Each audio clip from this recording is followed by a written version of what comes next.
Today's topic is about the best treatment for herniated discs.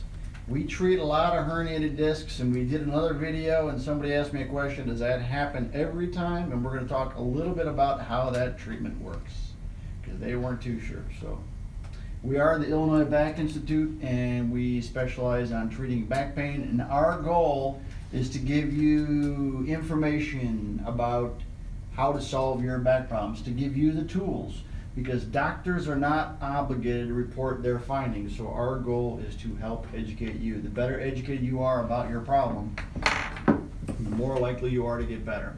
This is a typical spine here.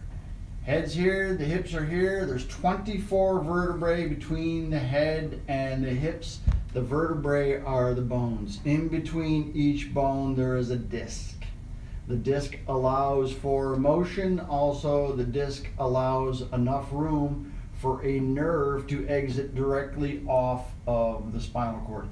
Inside the spine is the spinal cord, so the spinal cord runs down through the inside, and then through these little openings here called the foramen, there is a nerve that exits directly off of the spinal cord, and that space is created by the disc.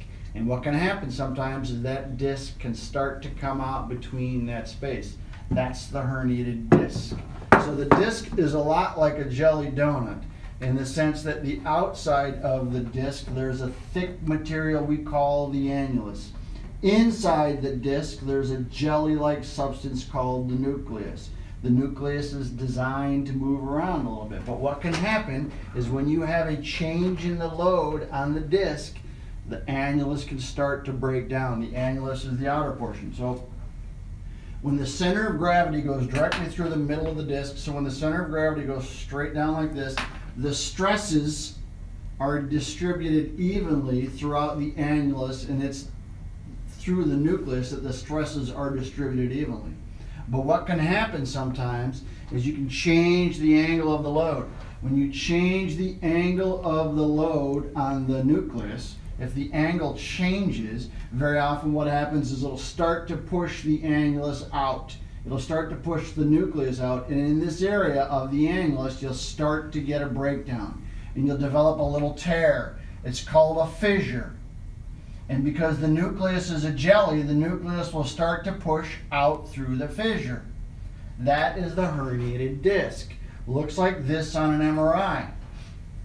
One vertebrae on top of the other, so we're looking at this side view right here. So we're looking at this view, and you can see these are the vertebrae, and in between is the disc. This is the disc material. This is the spinal canal. This is a slice, so you're seeing inside, this is where the spinal cord would be. Now typically, on an MRI, what you want is a smooth transition from one vertebrae to the next. And you can see down here, it's pushing out here.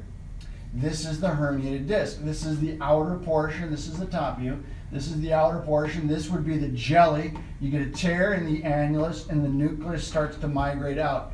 That's the herniated disc right there. So you can physically see it on an MRI. But also, as that nucleus starts to push out, it's going to start to cause a little irritation to the nerves. That's obviously going to cause you pain, but at the same time, you may have sciatica. The number one reason people have sciatica is the herniated disc. The nuclear material pushes to the outside. So what is our goal? Our goal is to take pressure off the disc. And as we take pressure off the disc, what happens is the disc starts to move back to the inside. So the way we treat it is we take pressure off, and then we strengthen and stabilize muscles. We take pressure off and we strengthen and stabilize muscles. There is no drugs or surgery that is a part of our therapy. And as we do that, the nuclear material starts to move back to the inside. So what's our goal? Our goal is to eliminate the abnormal pressures on the disc that's forcing the nucleus to the outside, heal the damage to the tissues that are aggravated, and then strengthen and stabilize the spine. Functional disc stabilization. Heal the disc, activate the muscles. That's what we do. So we have 419 case studies. Because somebody asked me the other day, does it happen? Does it happen just one time with your patients, or does it happen? Well, this is something that we do often. We treat a lot of herniated discs, 419 cases. Of these cases that came to see us, 52 had gone through physical therapy and not gotten any better. 23% had gone through chiropractic and not gotten any better. 35% had cortisone shots, and 48% were taking narcotics. So these are treatments that they had tried before they came to see us, and they did not get any better. They came in to see us. Now, let me just say one thing. Because we have this ability to take pressure off the disc and get healing in the annulus, we're able to solve these types of problems. The reason these patients didn't get better, and this is kind of like that video yesterday where I said there's a spectrum of back pain. They didn't get better because physical therapy wasn't enough to stabilize the spine and take the pressure off the disc. The chiropractic wasn't enough. These didn't work because they didn't address the issue in the disc. When you address the issue in the disc heals. That's what we do. These don't. They're good at a certain level along that spectrum, but above and beyond that, they don't get the patient better, and that's where we come in. We can solve those problems.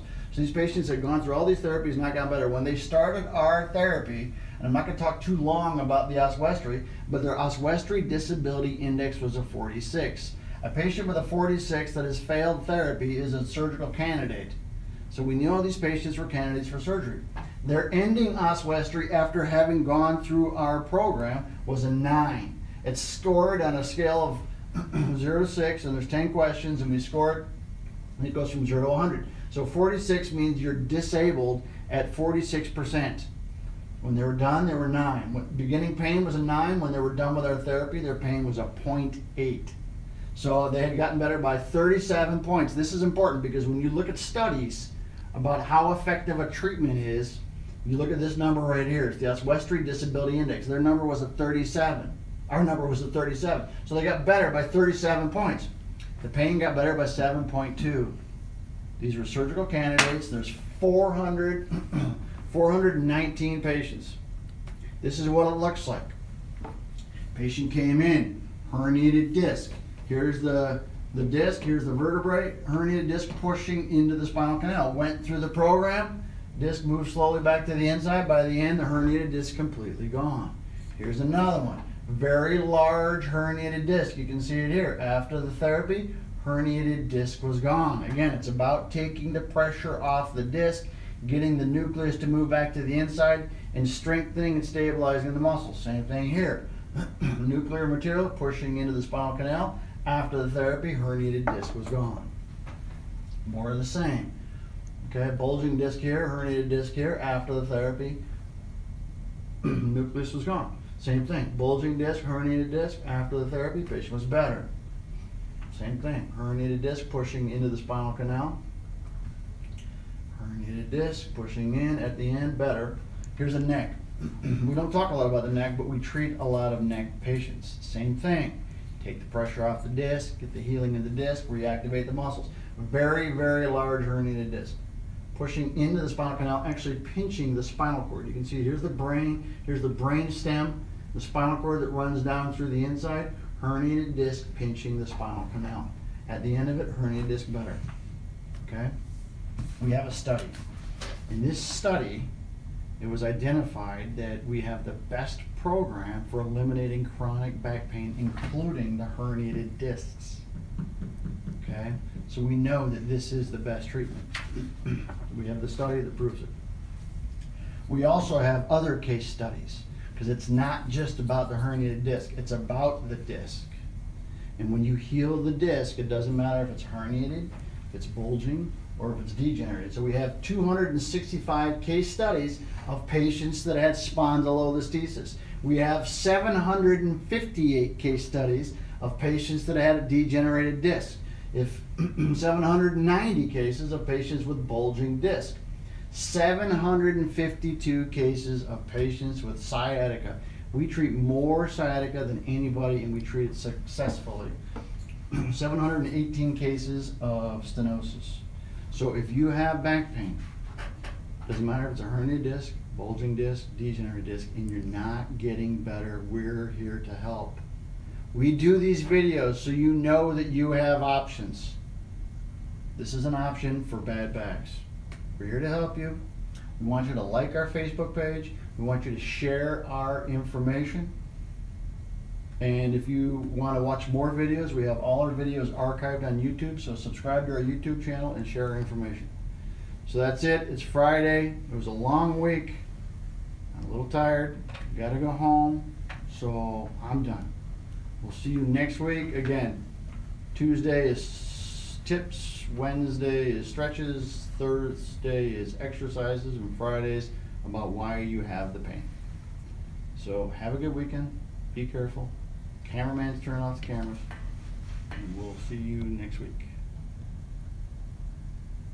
Next week.